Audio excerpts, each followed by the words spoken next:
নমস্কার বন্ধুরা, Bengali food cooking চ্যানেলে আপনাদের স্বাগতম। আমি আজকে বানাবো দুধের ক্ষীর। এই ক্ষীর আমি কীভাবে বানাবো সেটাই আমি আপনাদের সাথে শেয়ার করব। এই যে দেখুন, এখানে আমি দুধ বসিয়ে দিয়েছি। এখানে আধা কেজি দুধ আছে। দুধটাকে আমি ভালো ঘন করে চান করে নেব। এই দুধের ক্ষীর খেতে কিন্তু খুবই ভালো লাগে। তো বন্ধুরা, ভালো লাগলে অবশ্যই একটা লাইক, কমেন্ট, শেয়ার করবেন আর সাবস্ক্রাইব করবেন। তো বন্ধুরা, এই যে দেখুন, এখানে আধা কেজি দুধ আছে। আমি দুধটা ভালো করে জাল করে নেব। আমি গ্যাস অন করে দিয়েছি। তো বন্ধুরা, এই দুধের ক্ষীর কিন্তু অবশ্যই বাড়িতে বানিয়ে খাবেন, দেখবেন খুব ভালো লাগবে। তো বন্ধুরা, আমি এখানে এলাচের যে বিচিগুলো আছে সেগুলোকে একটু গুঁড়ো করে নিয়েছি। গুঁড়ো করে নিয়ে আমি দুধে দিয়ে দিলাম, তাহলে ক্ষীরটা খেতে ভালো লাগবে, ফ্লেভারটাও ভালো আসবে। খোসাটা আমি এলাচের ফেলে দিয়েছি। ফেলে দিয়ে ভিতরে যে বীজটা আছে সেটা বের করে আমি গুঁড়ো করে নিয়েছি।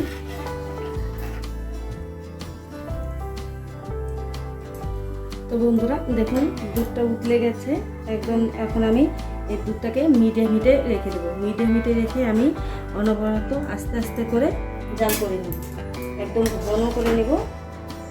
দেখুন, যাতে নিচে লেগে না ধরে, তাই একটু কিছুক্ষণ পর পরেই নাড়াচাড়া দিতে হবে।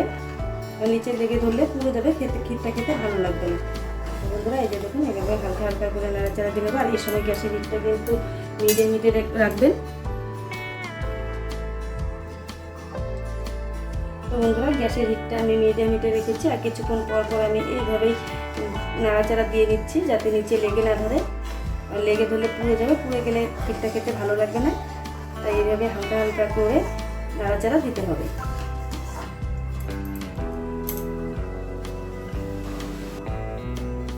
দেখুন বন্ধুরা, এইভাবেই কিন্তু আমি অনবরত নাড়াচাড়া দিচ্ছি। দুধ শুকিয়ে আসছে। আমি আরও দুধ ভালো করে শুকিয়ে নেবো, একদম মানে ঘন, একদম ঘন জাল করে নেব। দেখুন,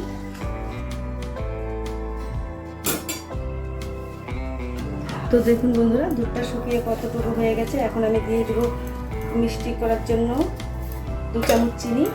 চিনি দিয়ে আমি আরও ভালো করে জাল করে নেব, কারণ ক্ষীর একটু মিষ্টি না হলে খেতে ভালো লাগবে না। তাই একটু আমি চিনি দিয়ে দিলাম। আমি আরো ভালো করে জাল করে নেব। তো দেখুন বন্ধুরা, দুধ অনেকটাই শুকিয়ে এসেছে। এখন আমি দিয়ে দেবো সামান্য পরিমাণ ময়দা। ময়দা দিয়ে আমি আরো ভালো করে শুকিয়ে দেবো। ময়দাটা দিচ্ছি এ কারণে, তাহলে আরো ভালো মানে ঘন হয়ে যাবে, খেতেও ভালো লাগবে। এখন আমি ভালো করে একটু নাড়াচাড়া দিয়ে দেবো। দুধের সাথে ময়দাটাকে ভালো করে মিশিয়ে দেবো, যাতে দলা দলা ভাবটা না থাকে।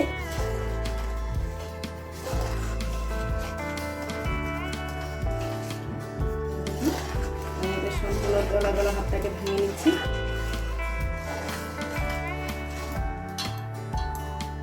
তো দেখুন বন্ধুরা, আমি ময়দা দেওয়াতে দুধটা খুব ভালো হয়ে এসেছে। এখন আমি কিন্তু অনবরত এইভাবে নাড়াচাড়া দিতে থাকবো, না হলে নিচে লেগে ধরে পুড়ে যাবে। আর পুড়ে গেলে কিন্তু এই ক্ষীর খেতে ভালো লাগবে না, পোড়া পোড়া একটা গন্ধ আসবে।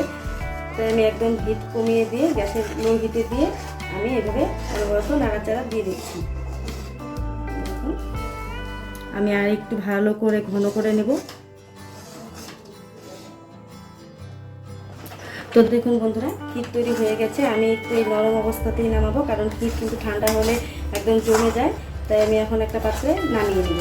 নামিয়ে নেওয়ার পর ঠান্ডা হলে দেখুন এটা জমে গেছে, খেতেও দারুণ লাগবে। তৈরি হয়ে গেছে। আর অবশ্যই বন্ধুরা, এভাবে বাড়িতে ক্ষীর বানিয়ে খাবেন, খুব ভালো লাগবে। আর ভালো লাগলে অবশ্যই একটা লাইক করুন, শেয়ার করুন আর সাবস্ক্রাইব করুন। আর এরকম নতুন নতুন রেসিপি দুধের যদি আপনাদের দেখার আগ্রহ থাকে, অবশ্যই একটা লিঙ্কে ক্লিক করে দেখে নেবেন। তো দেখুন বন্ধুরা, আমি একটা বাটিতে নামিয়ে নিচ্ছি ক্ষীর। ঠান্ডা হওয়াতে কিন্তু অনেকটাই জমে এসছে। আরও যখন ঠান্ডা হবে তখন কিন্তু এই ক্ষীর জমে যাবে।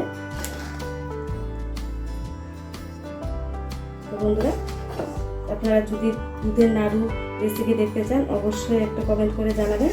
আমি তাহলে দুধের নাড়ু রেসিপিটাও শেয়ার করব আপনাদের সাথে। Thank you for watching this video.